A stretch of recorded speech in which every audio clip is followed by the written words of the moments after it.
Yo, what's going on, y'all? Welcome in to another episode of Snaps. TBob A-Bear, Aaron Murray hanging with you. Very happy to finally be back from the hellscape of a city that is Las Vegas. Was there basically like 5 days straight. Really bummed that I didn't get to do a kind of reaction show to week one. I'll give you some of my quick thoughts here to start the show because it was an awesome week one, and there is an absolute ton to talk about. But today we are going, like we do every single Tuesday, to break down some of the big games coming up this weekend as well. Aaron, what's up, man? How we feeling today? Did you miss me? I did miss you. I feel better than you do. I am happy you're back from hell. It is. God. I think like Vegas is good for like 2 days. 2 days is good. Maybe 3 is a happy spot. But once you get over 3, that's when you start really seeing the demons start to come out a little bit. So I can only imagine knowing you and your personality in Vegas 5 days, what your liver and mind must be like right now. So I'm happy you're alive. I'm just glad because for those who don't know, I was texting TBob Saturday about doing like, hey, we're going to do a show tonight. Are we going to do it Sunday morning? And didn't get a response for about 12 hours. So I'm like, fuck, TBob's dead.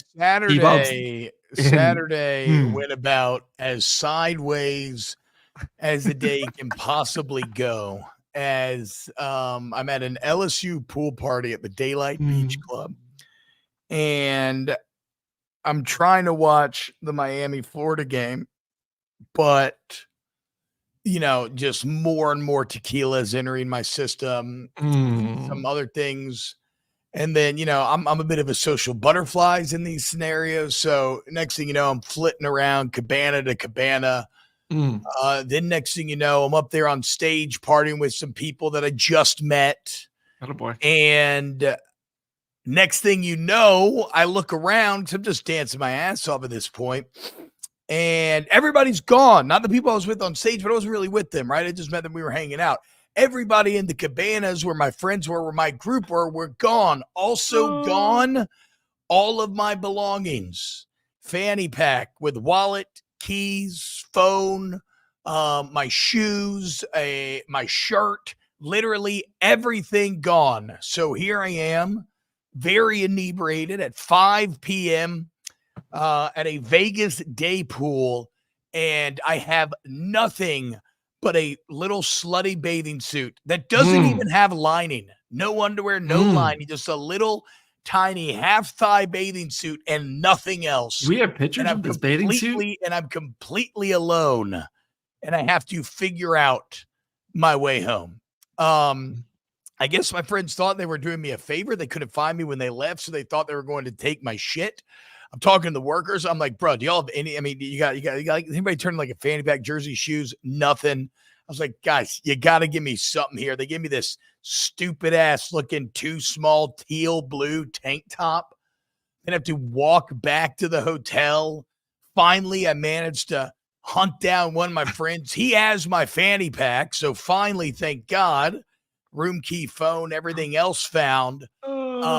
Shoes and jersey. Some asshole took him.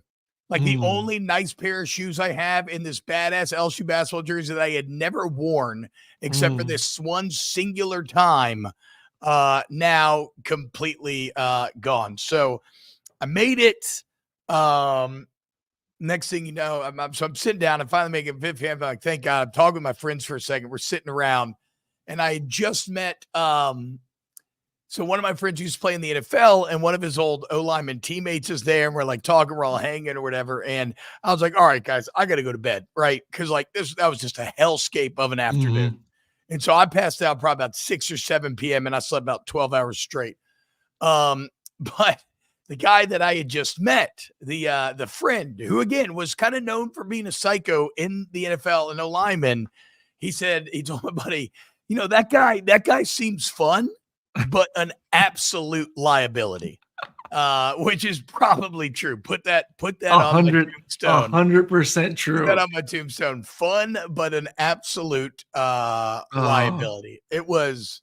So that was just that was awful. But you know what I did the next day? I got up and I went and ran 3 miles at high noon Mm. around Allegiant Stadium to just show the West Coast sun that I wasn't fucking scared.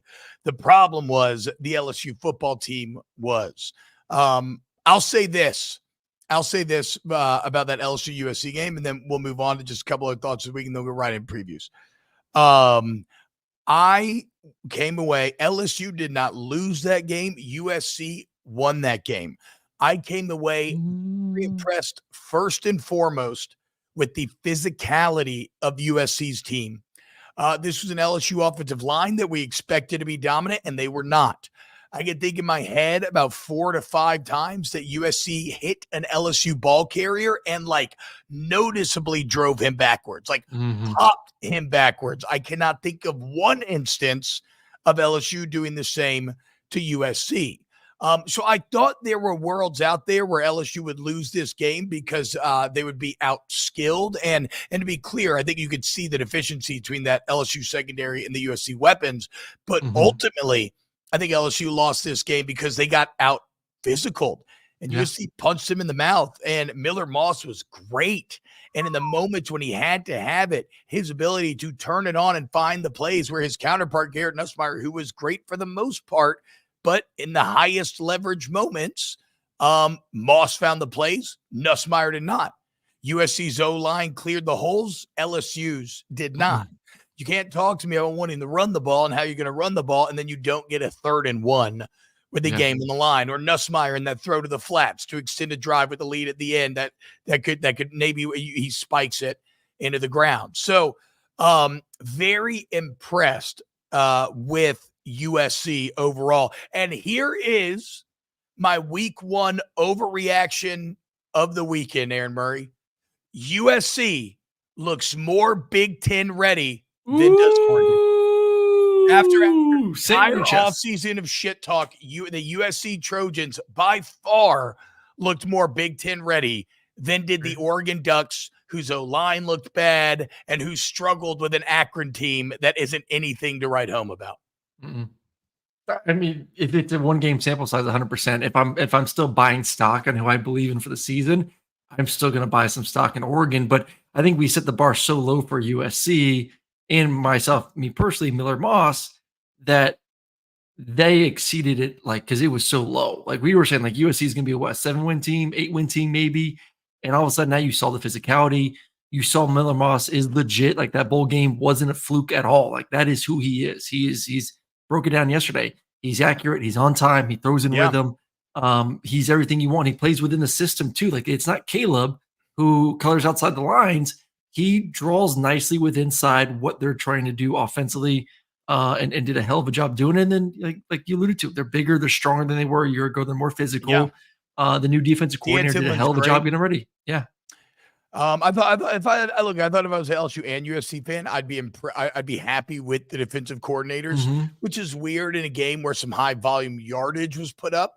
But ultimately, I think LSU fans would have taken, hey, at the end of the game, USC is going to have 20, with like a minute left or whatever. And I think USC's fans would have taken, hey, at the end of the game, LSU is going to have 20. So like we said, both DeAnton Lynn and Blake Baker, who was going to do a better job, they both did a good job. But in almost every facet of the game, USC did slightly better than LSU did. So I owe the USC fans a big apology because I did not think that was a team that had the toughness or the size or the strength that they displayed on Sunday night, and they out-toughed LSU first and foremost. And yeah, T. Hammer's right. Oregon played Idaho, not Akron. That was Ohio State. All right, here's some other quick thoughts from the weekend. Then we get into our previews. My favorite teams over the weekend. I mean, you got to start with Miami going to the swamp, absolutely dominating the U, looking like it is 1,000% back as they have now found a quarterback so they can finally take advantage of the talent advantages that they're going to have over so many other teams all over the field. Georgia obviously looks as dominant as ever. Dabo and Clemson are still very flawed. And yes, it is a referendum against Clemson being like a championship contender. But Clemson's still a better football team than that game made them look like.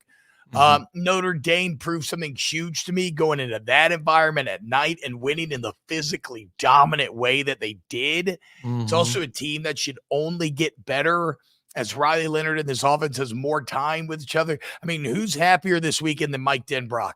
Oh my gosh. Because I told you on the show, I know for a fact Mike Denbrock was fucking pissed that Brian Kelly came to him and said, hey, I want to name Joe Sloan co-OC. He said, okay, well, fuck you. I'm out.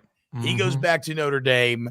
LSU loses because the offense loses the game, in my opinion, and Notre Dame wins as their offense finds a way to come through in the end. I was very impressed with Texas.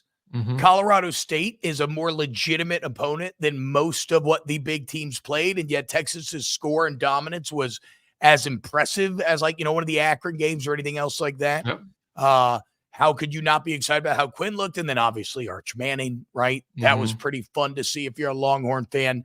As I said, I think USC looked a big winner. They look more Big Ten ready than Oregon does. Alabama, Western Kentucky is also not an awful team for how bad Alabama made them look on both sides of the ball. Penn State, Drew Aller, a little shaky early, but the offense got going in an impressive way. Tennessee, I know they played no one, but Nico and the offense looked as good as you can look. Nebraska, Dylan Raiola, he'll make mistakes. He'll have some struggles against the better teams, certainly, but there is zero doubt that Nebraska has their quarterback, and that's a very big deal. And then finally, Ole Miss, Lane Kiffin, Jackson Dart, they look like they are ready to explode. I don't care who you're playing. 400 yards and 6 touchdowns in one half is actually insane. Also, I thought Jackson Arnold, kind of same thing with Nebraska, where you feel like Oklahoma fans feel like, okay, we have a quarterback. We have a quarterback. 100%. And then I tell me if you agree with this. Okay, so the teams that are playoff frauds now after week 1, LSU. 100%. We went over the schedule yesterday. I don't think they get in now. 9-3 is the absolute ceiling now. 8-4 is what now feels most realistic. Florida State, obviously, I mean, after last night, they may not make a bowl game. There were still hopes that, maybe, like a lot of the articles after Georgia Tech were like, their playoff hopes are not done. Well, obviously they're gone. Virginia Tech, thought to be one of the darlings in the ACC, a dark horse, and they go out and fucking lose to Vanderbilt. Shout out Vandy, by the way, but hell yeah, fraud. And then Clemson. Again, Clemson is good. I do not believe that and maybe you put them on fraud watch, but I took completely out. Teams on fraud watch for me. Oregon, NC State, and then just Connor Wegman being this good quarterback that he's supposed to be. Not technically a team, but like I was looking at the notes right now, and I was like, "Wait, did I accidentally type Connor Wegman into this segment of the show?" Or no, okay, I get it. No, I will name Connor Wegman as on fraud watch. So any disagreements with any of that? I do not. TriStar, I have been seeing your comments. Appreciate the super chat. So we'll get this one as up on the screen. USC and those other teams are Pac-12. Good Big 8 matchup between Nebraska and Colorado. Nico Sim, Tennessee versus Georgia, Atlanta for the SEC.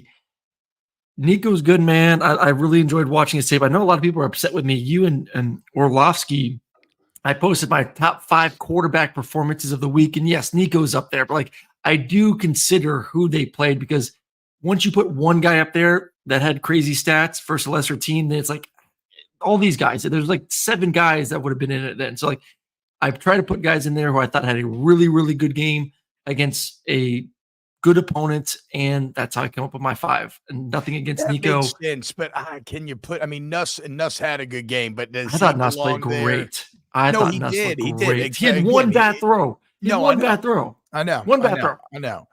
I know. But some of the quality of the throws that you were highlighting from Nico on the film breakdown were just pretty absurd. You can do the same thing for Jackson. There's 5 other quarterbacks that all had similar type games against shit opponents that they all could have gone in there. So it's not easy. There's a lot of quarterbacks that had good weekends. These are just I want to say if I have my 4 and 5, I'm going to give it to someone that's played a somewhat better point. The person I did miss, I probably should have put Carson in there, but because he did have a good game against Clemson. What about Kyle McCord, dude? Kyle McCord balled out. 350, 70% completion, 4 tuds. Now, look, my players of the week would definitely be like Tetaroa McMillan. 10 catches for 300 yards and 5 touchdowns is insane. Jonty, the running back from Boise State, living up to all the offseason hype. Did he go for 6 touchdowns? Wasn't It like was absurd. 260, Something it's like absurd. 260 yards, 5 or 6 tuds. And then I got Cam Ward. I Yeah. mean, I got Cam Ward and Miller Moss there for the same thing you said, quality opponents, big moments, and just Dude, when I was doing my Cam Ward breakdown, so I'm like, so how I do my quarterback breakdowns is I watch the tape, I take my notes, and then I go back and record it. That way I can have notes as I talk through it with everyone. And the amount of times I just put, wow, unreal, wow, incredible, this is stupid. How did he do this? Like that was my entire page of notes on Cam Ward, the plays that he was making throughout the football game. I knew he was good at Washington State, but now you couple that with the talent that Miami has around him, like you alluded to, TBob. Yeah, he's finally Unreal. they're unlocked now. Like they needed a quarterback to unlock him. Once again, this weekend just shows why the transfer portal is so awesome because it allows so many more teams to be relevant and fun and good. Crimson Kings, $2 super chat. Bama's going to fold LSU like one ply shit rag. RTR certainly feels that way after week 1.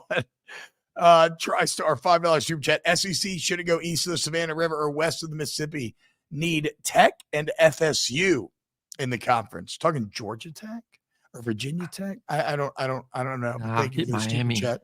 And shout out Brad Bush for a $2 super chat. All right, Aaron. Sorry, guys. I know there was a lot for me to just spew at you, but I had a lot of thoughts from over the weekend that I wanted to get on record here on Snaps that I had not had the opportunity to as of yet. I will say this. I'd call that the most important game in the Brian Kelly era. And the people have completely turned on Brian Kelly, and it's not hard to see why. You can't make $10 million a year and lose your first 3 season openers. Again. 5 years in a row now. Fans have paid money to go travel here, buy these expensive tickets, and just leave completely disappointed. So the vibes in Baton Rouge at an all-time low, but the vibes a lot of other places very high. And I'm excited to get into that. Brad Bush, what about his tantrum after the game? TBob talking about Kelly. I thought Kelly's, and I'll do this for the super chat because thank you, because you didn't put a question on it. I thought Kelly was really honest about how he was feeling. And that was one of the most fascinatingly open final press conferences I've ever heard. In fact, we played the entire thing in a radio show in full because of that. But ultimately, I think that becomes a negative. Like if I'm just a pure PR manager, this is not one of those situations where that honesty makes him more likable or works out in his favor, because at points it made him look petulant. And at others, it just makes you lose confidence in him. That looked like a man who is sitting there finally for the first time that I've seen after one of these losses, who basically couldn't explain where the process went wrong. And why is my process not working? Every other loss up to this point, there was this almost calm confidence of, yes, this loss is understandable, but like we'll get better. I know it'll work out. This was the first time where you looked like you had a man who was having a crisis of confidence. And so, yeah, LSU fans, look, I'm just calling it. Brian Kelly, he's just, you can't call him a top coach right now. You just can't do it until they win some of these big games. You can't call him a top coach. So he's a good coach.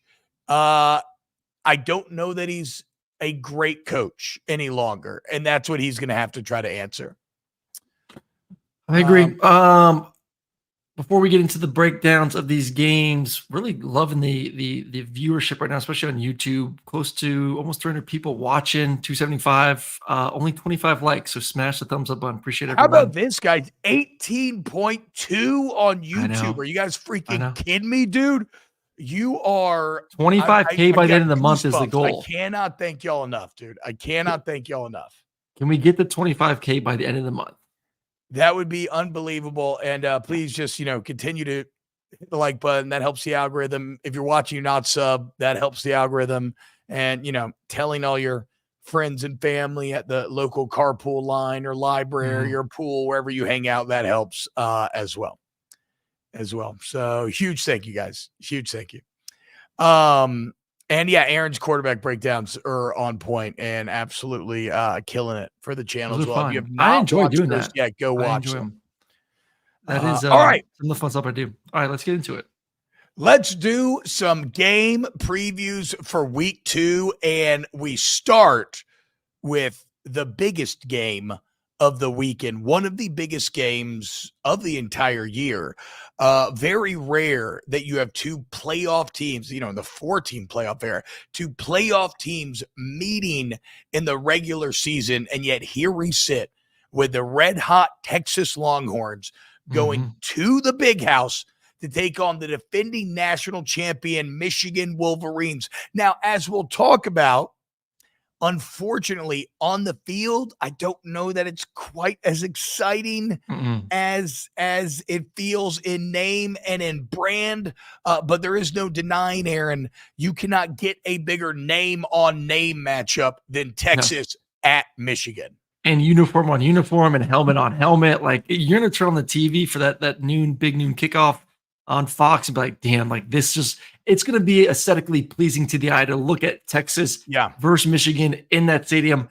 And I'll just say this first. I'm happy the game is in Michigan, because if it was in Texas, I think Texas would drag them. And Texas still might drag them, but at least Michigan is gonna have 100,000 people going crazy with that defense to see if they can slow down Texas and that offense, because we've talked about, like, they lost a lot from a year ago. And it looks like in certain key positions, they have not been able to fill those needs, at least not yet, not game 2. Maybe if this game was later in the season and some of these young guys have had an opportunity to mature, then you'd feel a little bit more comfortable. When you look at Texas, though, you have a third-year starting quarterback. You have a almost senior-led offensive line with all 5 stars returning. You have a bunch of playmakers on the outside that have played a lot of football, whether it's at Texas or like in Alabama or other big-time schools. And I still think you have a pretty good defense at return, where the weakness may be in the secondary. But guess what? You're facing a Michigan team that doesn't throw the football. I mean, I just rewatched the Michigan game from last week about an hour ago. Everything was a dink or dunk. Everything was a flat route, a check down, a drag, all this, and you're protecting your young quarterback, Davis Warren, who won the job. But 4.7 yards per attempt against Fresno does not translate well to playing Texas, who has studs on that side of the football. So I just think this is not a good matchup for Michigan. But they're at home and the crowd's gonna be nuts. And I still like Michigan's defense, so maybe they can keep it close. It's kind of it's a weird, it makes you, I mean, look, chat saying it right here, right? Michigan should have here it is. Michael Sapola, Michigan should have went for a quarterback in the poll and in the portal. Taylor Green would have looked juicy on that offense. No, it is. I don't know if it's like a Dabo situation, why they didn't want to go quarterback. Maybe they just really believed in Orgy or Warren or everybody they had competing in-house. I mean, I know they had like 4 or 5 guys competing for that job. But it seems kind of like a stunning oversight that they would not have tried to come up with a better answer there, because the offense, like, at least with JJ McCarthy, it was a style of offense, as we kind of had this debate last week, Aaron, about how, like, McCarthy didn't have to be great consistently. Sometimes they didn't ask him to do much at all. But in the biggest moments when you needed it, he was more than capable of consistently stepping up and coming up with the plays. Michigan clearly does not have that now. And so against a lot of their schedule, that will be irrelevant. Warren will be fine. Orgy, whoever plays, will be fine. But against the Texas, this is where you're going to feel that lack of quarterback. And I don't think Davis Warren is bad by any means. Like, when they're like going back and watching the game, I was like, okay, like, he throws the ball accurately, gets the ball on time. A couple of the balls down the field, I don't know the arm strength about pushing it. A couple of them were underthrown, so you question that. And that's just watching film, not seeing him in person. But, like, I'm not going to sit back here and say, like, he's some god awful quarterback and like they should have hit the portal. Let's not forget JJ McCarthy, for his first year, did a lot of this same stuff. It was crossing routes and checkdowns and running the football. And, like, I don't think he was really ever asked to win 2 years ago. They just had an elite defense, an elite offense line, and a great running game. last year, same thing, at times was asked to be great, but he was another year into the system, not his first game in the system, not his second game in the system against Texas. Yeah, that's true. Like, you're right. It's very level-headed. We should allow Warren time to improve. But, Yes. like, the offensive line didn't look good. No, but that goes into what I'm saying. Like, JJ had the ability to mature as a quarterback with all those things being great around him. All of a sudden, Michigan this year does not have a Joe Moore award-winning type offensive line, at least what we saw in week one. Like, even 2 years ago, when they did have that Joe Moore award line, they still needed McCarthy to come up with huge plays at the end to beat Illinois. I think that one crazy game was against Bielema and company. And then remember, when they beat Ohio State 2 years ago, McCarthy actually did throw the ball very effectively for these big plays when Ohio State just loaded up. Michigan's offensive line and running game does not seem quality enough after week one to force a team to have to try to load the box so hard and overcommit in the same way. And so, Michigan just comes away feeling very flawed, very strong defensively still. Mason Graham, Will Johnson, we know all the All-Americans they got on that side of the ball. But Texas feels very complete. That's why. So my overall take on this game is simply about watching the Michigan defense against the Texas offense. Like, I don't think that Michigan is going to win this game. I don't give them much of a shot. I'm almost more just watching one side of the ball to see how how can Quinn Ewers in this offense look against what is still a championship caliber defense, because that could give us information about how they'll do down the road in playoffs and maybe conference championship sort of settings. Well, again, just go back to last year. I think that you don't have to go far. Go back to 2023 on the road, Alabama, second game of the season, same situation.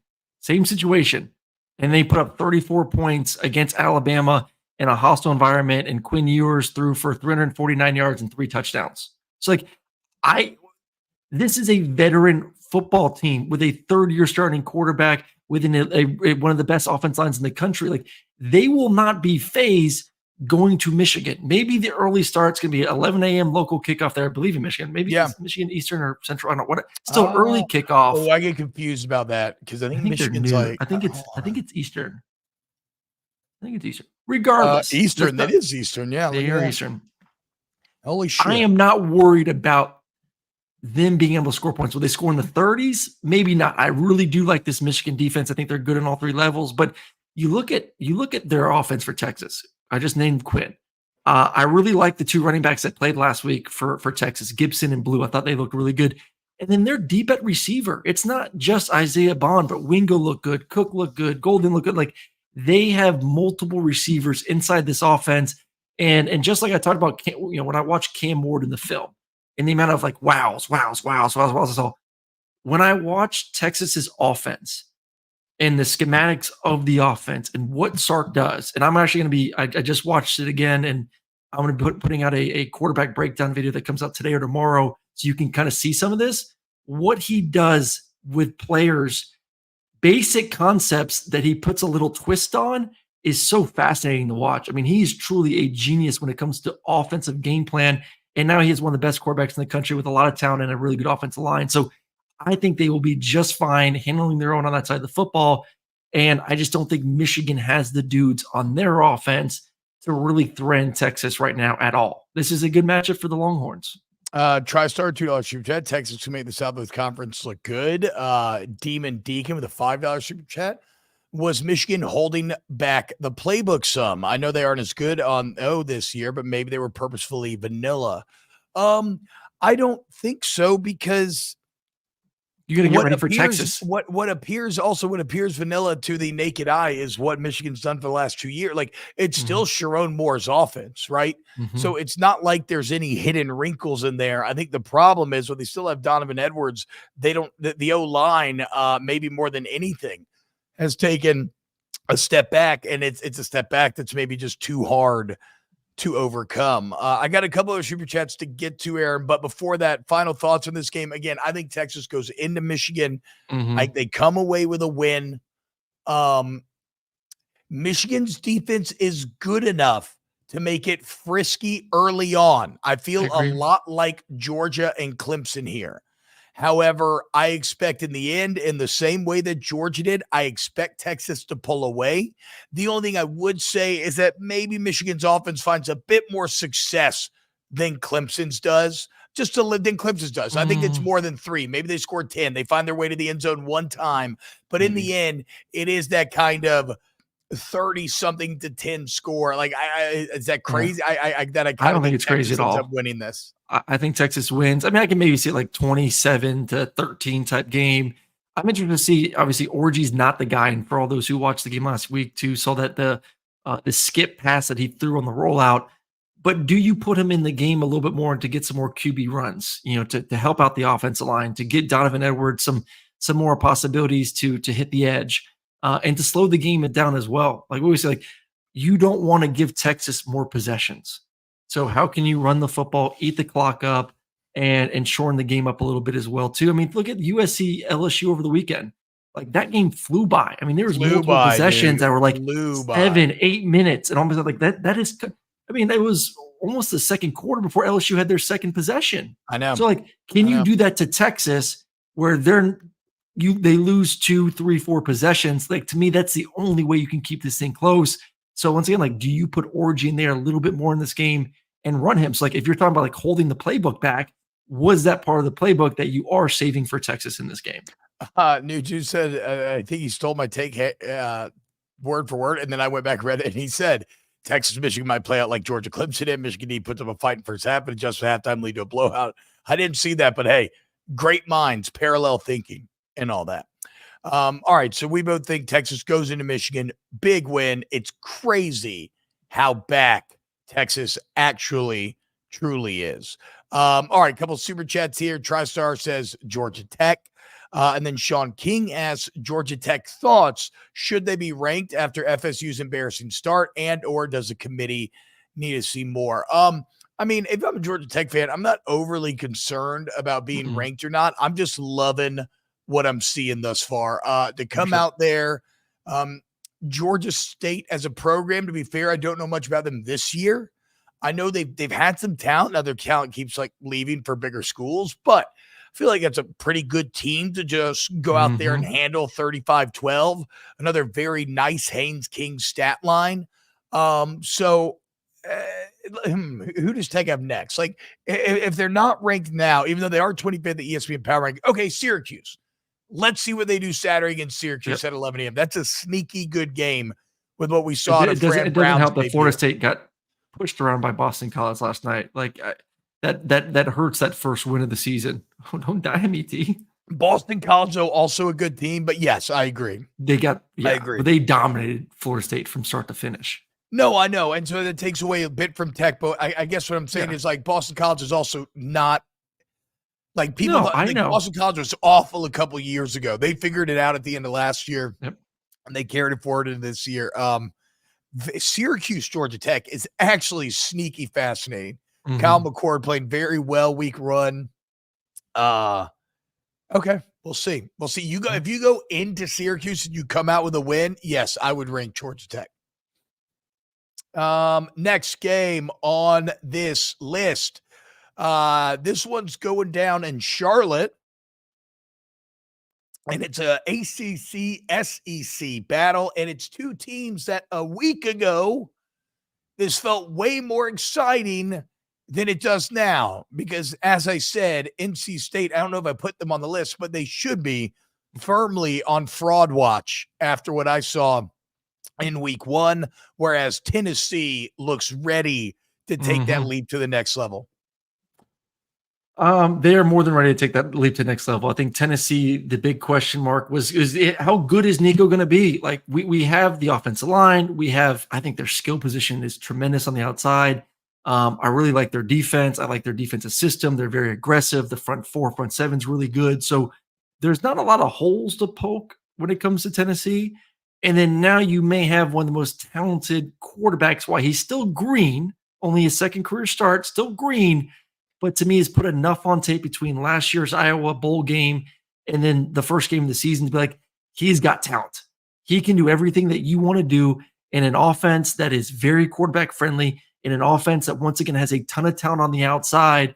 that he is going to continue to put up crazy numbers. I mean, they get McCoy, Brazel, White, Thorne Jr. Like, they got some dudes on the outside, plus he's athletic on top of it. So if we want to go just like pure quarterback to quarterback, Grayson McCall has played a lot of football.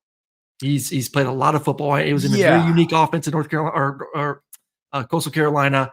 Nico's very green, but the talent is the inverse of that. Nico is so much more talented than McCall. McCall was very questionable throughout the game last week. Well, I mean, and the Grayson McCall's got a little bit of that. And this is going to sound crazy, but allow me to explain myself. He's got a little bit of that Brady Belichick thing, right? Where Grayson McCall's with Jamie Chadwick his whole career, and he's putting up crazy stats in this Jamie Chadwick offense. Well, what happens when Chadwick goes to Liberty and gets with Caden Salter? Caden Salter starts putting up the insane stats that are mind-blowing, whereas Grayson McCall kind of just goes back to being more of a good player. And that's what he looked like against Western Carolina. He looked good. Slow out of the gate, got better, but like, I don't know, man. I thought NC State's O-line didn't look great against Western Carolina. I think that Tennessee defensive line is going to absolutely eat them alive. Well, I think the big question is going to be, so I talk about Tennessee and the strengths. Like offensively, you feel really, really good about that as a unit. I think defensively, you feel really, really good. But the one area that I do like for NC State is I really like their receivers. I think they're very talented on the outside.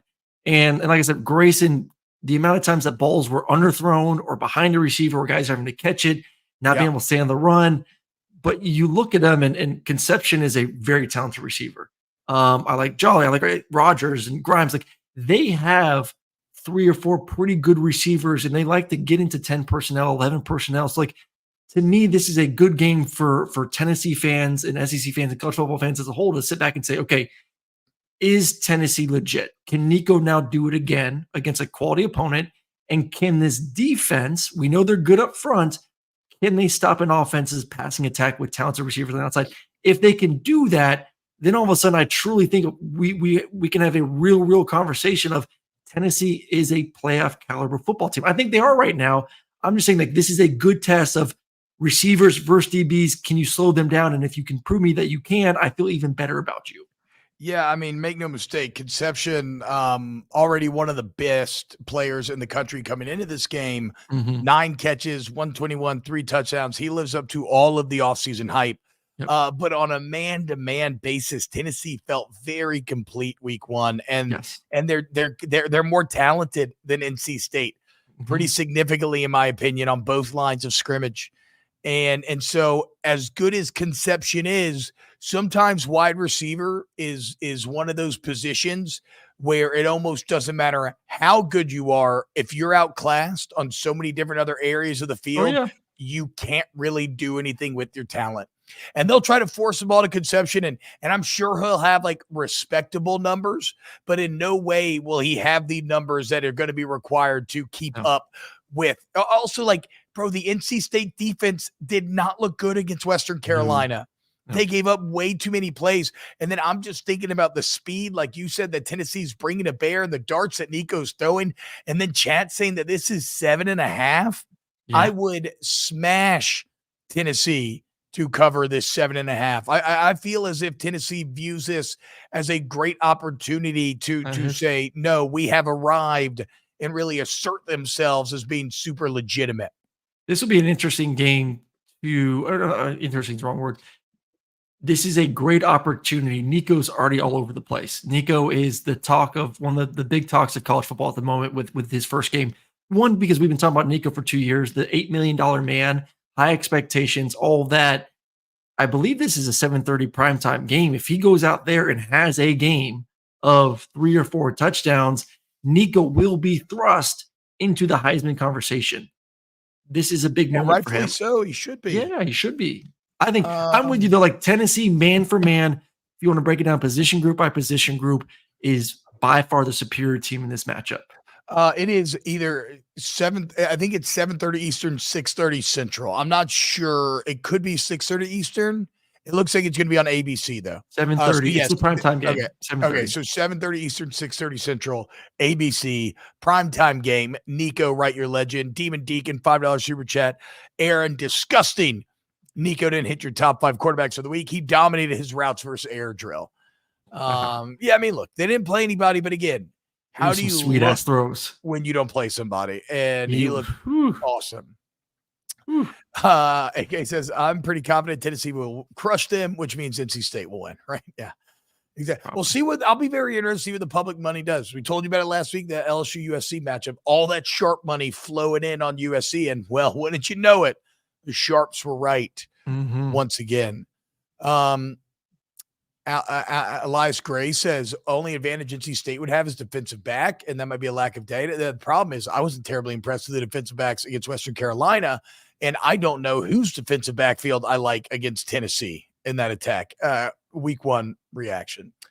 All right, so that's NC State, Tennessee. That's going down in Charlotte, neutral site, big time game, Saturday night, prime time. Next on the list, we have Colorado in Nebraska. And even though Matt Rule has tried to shut this idea down, this is clearly a matchup of opposing ideologies, right? Both in terms of kind of style, but also substance, right? Rule from day one at Nebraska has tried to re-tap into what made Nebraska great, which is physicality, strength, size, grit. Whereas from day one, Prime has tried to instill a style of, flash and excitement and scoring and speed. And they've taken those ideologies and they built out their teams in that way, right? The problem is I will almost no, that's not entirely true. The problem with this game is Colorado's just too shitty in the trenches. So bad. And just too shitty defensively. And I don't know how they overcome the size and strength advantages that Nebraska will have on the lines of scrimmage. What was this game last year? This is a game that Colorado won when Nebraska turned it over about 7,000 times. Yeah. So I think that's the big difference. 36-14, Colorado won this last year. I think Colorado beats them up. Yeah, Nebraska beats them up. Rewind. Nebraska, I think the offensive line, I like the running backs. I think Raiola, as we've alluded to before and we're anticipating, is light years better than what they had at the quarterback position last year. I know you put in our notes here, don't sleep on Isaiah Nayor. Been all over the place. He was at Texas last year, now at Nebraska. Thought he played, decently well last game for the Cornhuskers. I just think overall, he was the Big Ten's highest graded receiver, whatever that's worth, coming out of week 1. Yeah, but you're going to be going against probably one of the best DBs in the country on the other side for Colorado. It's I just don't like the skill players for Nebraska. I just think they're very average on the outside, and I think that's going to force Raiola at times to press a little bit. He did it last week a couple of times and got away with not throwing an interception, at least one time on a big dagger route of guys are not playing up to his speed and where he's at. And that's a problem. I was always taught as a quarterback, you play your timing. The receivers need to get on your time. They can't be jacking around. And too many times as I'm watching Nebraska, the receivers are jacking around during the routes, not getting the proper depth, not getting the right timing. And it's forcing Raiola to get off his reads a little bit too early or throw into cover, whatever it is. And that could be better from week 1 than week 2. And you hope it is. But what I'm saying is you have to be successful on first and second down, because if it does get into a situation where Raiola is having to win the game with his arm, I trust him. I don't know if I trust the receivers for Nebraska right now, but I don't think they're going to have to necessarily put it all on the shoulders of Raiola anyways. That's the thing, right? For Shadur Sanders to win, it is legitimately all on his shoulders. You're not going to get any support in the run game. You're not going to get any support just in overall game control or game flow. I mean, was it 37 minutes of 37 minutes of possession for North Dakota State. 449 yards and the North Dakota State had. Yards. 7 of 13 on third down. And that's North Dakota. And we all know North Dakota State. They have incredible culture, great tradition, national championships. That's not Nebraska. That is not this Nebraska Matt Rule football team that is licking their chops, watching that tape, saying we're about to just hand it off over and over and over. And like, I would not doubt if it's similar timing in this football game. Nebraska north of 35 minutes, close to 40 minutes of possession time. I mean, that's what I'm saying. Nebraska, I mean, look, don't get me wrong. Dylan Raiola is the story from week one because he looked so competent back there and because he didn't turn it over, and that's all Nebraska needed. But they rushed for 223. Yeah. And again, what did I say? From day one, Matt Rule said he wants to get back to Nebraska football, which is strength, ground and pound, kind of overwhelm opponents physically. And physically, Colorado just feels like one of the softer teams in the entire country. Do you have any questions, though? So you mentioned Nebraska's weapons being a question. How do you feel? And to be fair, I don't know that I have a great take here. Because I've not watched Nebraska's secondary very close. I love their front seven. Are you at all worried about Colorado and those weapons being able to take advantage of Nebraska's secondary? And even with Nebraska controlling the game, maybe the explosivity of Colorado actually outscores the more workmanlike approach of the Huskers. 100%. And it's not just a secondary. You're going against one of the best quarterbacks in college football. Maybe right now, Shedeur is slotted to go number 1 to number 3 quarterback taking the NFL draft. So a top 15 NFL draft pick. Some people saying number 1 pick in the NFL drafted Travis Hunter, as an athlete, receiver, D, whatever, like Jimmy Horn and Wester. And so, yes, I am. When you have that kind of talent at receiver, unless you're Michigan, who was facing Washington last year, who you kind of feel very similar to, like you have Penix, and then you have NFL receivers on the outside.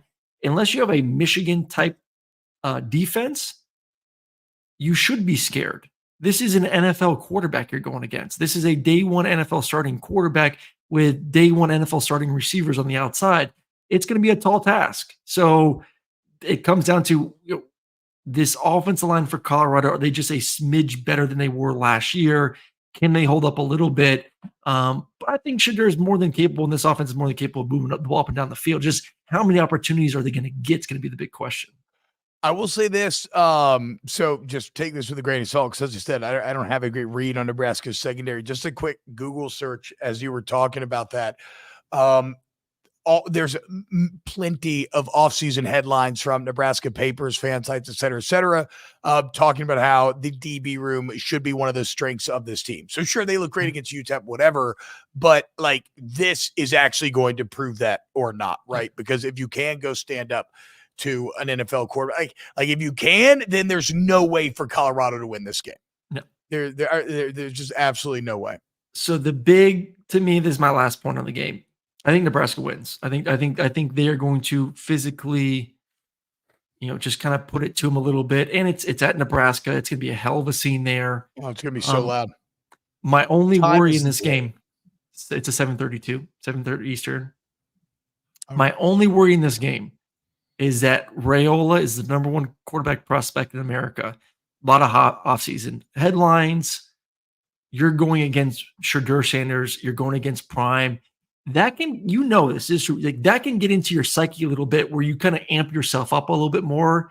That like this is a big moment. This game's going to draw a lot of eyeballs. This will probably be the highest rated game of the weekend, and you try to play out of your shoes a little bit. So like my only message to Raiola would be just stay within yourself. Like don't try and match Sanders. So that is my worry. It's a very, very good observation. Because the temptation for Raiola to do that will be there. Yeah. But I think that's where Rule and the overall approach comes in, right? Because if you do run the ball effectively and they can have success on the ground, then they help him avoid that pressure. Now he can still fall prey to it just when he gets his shot, being like, oh, I want to take my shot. Oh, finally they're going to let me, they're calling this, take a shot play or whatever. There's ego. You want to be the best quarterback on the field. You want to be the best quarterback on the field. Yes, but at the end of the day, again, Shedeur has to do a superhero act. every single Saturday with this Colorado team for them to win enough to complete their goals in their schedule. I don't think Raiola has to do that. This is year 2 of Matt Rule. It's a more complete program as he has kind of built this thing out. So I too like Nebraska on here. In many ways, they're kind of an evolved version of a North Dakota State team that just gave Colorado everything that they wanted. That said, like Aaron got I think it's gonna be a great game. I think it'll be a really Travis good game, Hunter and Sanders are just too much to overcome because they're freaks.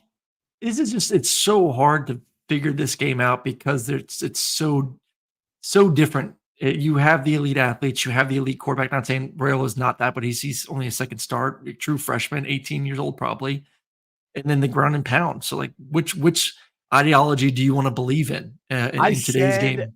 I said that I would bet Tennessee, like with my chest fully out. I don't think I'm touching this. I'm seeing the Huskers. I'm not either. I'm seeing Huskers favored by 7.5. Like while I do love them personally, I love playing with them on NCAA 25. I'm not so far in love with them that I'll give myself over to them 7.5 quite yet. No, I don't feel great on this one either. I think Nebraska wins, but I do not say it with my chest out either. Appreciate everyone joining us live right now. This is by far our best live audience we've had this season, and we're still early in the season, but let's go. 427 on YouTube right now, and then another 1,200, 1,300 on the socials also. So if you're only on Twitter following us or watching this, make sure you do go to YouTube. As you can see, T and I are very interactive with everyone in the chat. Throw your questions up. Have a good time. I think we have one of the best audiences and communities out there. So appreciate everyone joining us. Hit that thumbs up button. New Juice, could you give Boise State running back Ashton Jonty a shout out? 267, 6 tuds. Yeah, remember, he was on our players of the weekend list. And thank you to everybody for asking me if I'm okay, both from Vegas and after yet another season opening loss. Goddamn, I'm so happy to be back from Vegas. Holy shit. I hate that city. It's just not for me in any way, except for the pool parties. I do love pool parties. Okay. Finally. Yes, me and my liver are still okay. Thank you, Starved Rock. Finally, South Carolina, Kentucky, 2 SEC East teams that for many years now have kind of flirted with that middle tier. Are they going to move into upper middle tier, maybe lower top tier? South Carolina clearly feels to have fallen off. Kentucky remains, well, it's Kentucky. You know how I feel about Kentucky. I think Kentucky never beats anybody that matters. So I think they win this game because I don't think South Carolina matters. I think South Carolina had one of the worst opening weekends of anyone in the country. I mean, you wrote it here. The offense is shit. Oh, yeah, you were there. That's right. Good game call, though. Yeah, at least it wasn't a blowout. I wasn't trying to like find material to talk about for the third and fourth quarter. But I mean, look, I liked all the offseason hype over Lenora Sellers, and he doesn't have much help. The South Carolina defensive end seems like a dog. Oh yeah, the freshman. Yeah, both of them. They have 2. They have the transfer from Georgia Tech, Kyle Kennard. He was pretty damn good, and then Dylan Stewart, the 5-star on the outside too, was pretty well. I mean, the defense won the game. South Carolina could not move the football. Yeah, the only reason they scored. PFF's edge defender of the week. Him and JJ Hawkins from Marshall. Dylan Stewart was. Yeah. So like for those who missed the game, the only reason South Carolina won is because they caused 2 turnovers inside the 5-yard line where their offense was able to punch in afterwards. Like, let me just give it. Norris is going to be good, I think. Very green throwing the football, big, great athlete, great runner. Rocket Sanders, I thought, looked really good running the football. He looked healthy. But like you said, there's no one on the outside for South Carolina. No one. No. They just don't have the guys on the outside that can create separation. And I do think Kentucky's a really good defense. Like, it's hard for me to see a world in which if South Carolina doesn't create a short field, so a turnover, in which they're going to be able to score more than 10 points. But they may be able to, because like you look at Kentucky last week, and I know it was Brock Vandagriff's first game as a starter, but threw 1 pick and should have thrown another pick 6. So like, I still think he's a little bit questionable. To me, I put it in our notes. He is this year's somewhat like Riley Leonard. He's a great runner. He's tenacious, a little bit too aggressive at times, trying to take on linebackers and DBs, but the throwing is questionable. And it kind of sucks because Kentucky has really good receivers. Like they even added that Macklin kid who's really good as well. Like they got 3 or 4 very talented receivers. I just think that like average thrower, great runner. He can't make mistakes. If he makes mistakes, that's the only way South Carolina can win this football game.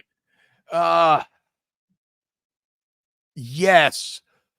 But even then, I feel like Kentucky can make mistakes. Like he can make mistakes and Kentucky still wins the football game because that's how little confidence I emerge out of with South Carolina in this opening week. And that game is at Kentucky as well. South Carolina's cooked. South Carolina's cooked. I'm excited to see what Vandergriff can grow into, man. You know, I agree with you. Like the second pick especially was really bad. Should have been a pick 6. Yep. But that athletic ability adds a really nice element. And if he can protect the ball, remember, what was the crazy stat? Nobody's thrown more interceptions in the SEC than has Kentucky quarterbacks the last 3 years. And it's kind of crazy. She's like, wait, like, well, Levis, like he went to the league and stuff, right? So it was, you know me, I'm not a real Kentucky believer, and this game won't make me one because this will not be a win over an SEC team with a winning record. But Deion Walker very much looked like the monster that he is on Saturday. And Vandegrift, if I was a Kentucky Wildcat fan, well, it wasn't perfect. I do have hope. I feel hopeful. And like you said, I love the Leonard comparison's perfect. Because the athletic ability, even on a night maybe where he's not throwing it well, that athletic ability is always going to give you the opportunity for game-winning plays and to find ways to scrap out a win. He's just got to protect it. I mean, that is how Notre Dame won the game the other night. Their quarterback, Riley, ran it well. Yeah. Big-time moments, he ran it well, and he didn't turn it over. Like, that is – I'm beating that into Brock Vandegrift's mind, but the problem is, like, he's just a little bit too aggressive, so he just got to stay healthy. But did you see Beamer's face after the post-game interview? Were you watching on your own little feed there in the studio? Oh, he was stressed. Where he's doing post-game and he kind of smiling, and the second he turns away, his face just like crumbles into resignation. And they warned us in the meeting. Like he's like, we have one returning starter on offense.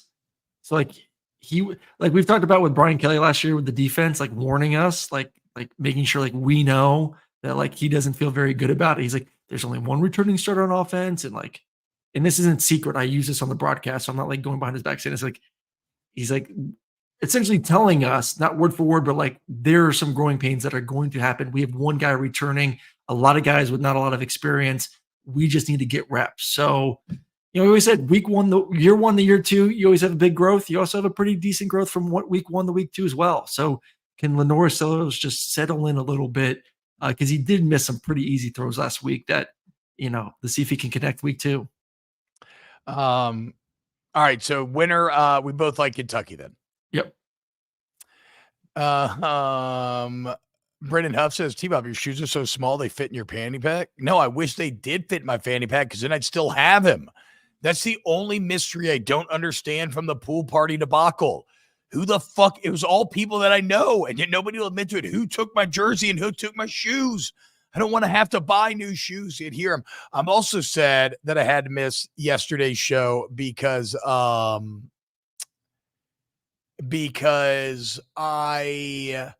had put together a whole giant list of college football memes, and I wanted to do a meme review stream. Maybe we'll do that next week or in the future because it was a great weekend of just absolute madness and weirdness and everything that makes college football so much fun. Fun show. Glad you're back. Glad you're alive. Glad you're back. Okay, glad you're yeah. alive. So unfortunately, though, guys, I just got to get to the start of the season so shit can just get back to routine and be normal. Tomorrow I'm going to my grandmother's funeral. That's going to be pretty much all day. So I will not be on the show tomorrow. Remember, normally Wednesday will be a live film review from us. So, continue to look forward to that. Be back on Thursday and Friday. And then finally this weekend, I'll be here in the command station, 5 games on the whole time. Let's We'll go. do our normal reaction show at some point Saturday. We'll do our normal Sunday reaction show in the morning before you get to church as well. So a huge thank you for all the continued support, guys. Hit the like button, share with your friends. If you're listening on podcasts, rating, reviewing, it really helps. And, thank you for everything as we try to continue to do this show independently for the people, the people's college football show. Damn Guys, right. the people's Damn right. college football show. Damn right. Thank you. We love you. And thank you, Stink Ass. This is why I love the internet. Look at the kindness of my good friend, Stink Ass Cat.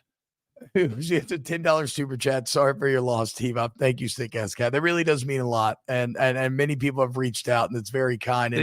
And thank you very much. I just love the fact that Stink Ass Cat, who I believe maybe gave me the comedic off ramp when I originally talked about the news. So thank you once again, Stink Ass. Nudge, nudge. Safe travels. Enjoy your trip to Iceland, and keep on watching. And remember, if you subscribe to the channel and you miss the lives, we have breakouts of all the biggest topics. Aaron's got his quarterback breakdowns as well. We've got AI programs making up little clips from each show, which again, sorry guys, we kind of had to. We can't afford to pay anybody to do that right now. So, is whatever. Fuck it. The robots win. All right. We love you guys. And Aaron, we'll see you. Wait, Aaron, tomorrow? Yes. What's the plans for you tomorrow? We'll be posting. I'll probably be posting some of the breakouts. I'll be posting some more quarterback shows. We will not be live tomorrow. I will be in upstate New York playing golf, but we'll be back live Thursday. And we'll get the NCAA stuff figured out as well. Again, the funeral's going to mess all that tomorrow, but we're going to create a second channel to play each other and to play listeners and whatnot. So we love you, and we'll see you for more snaps later.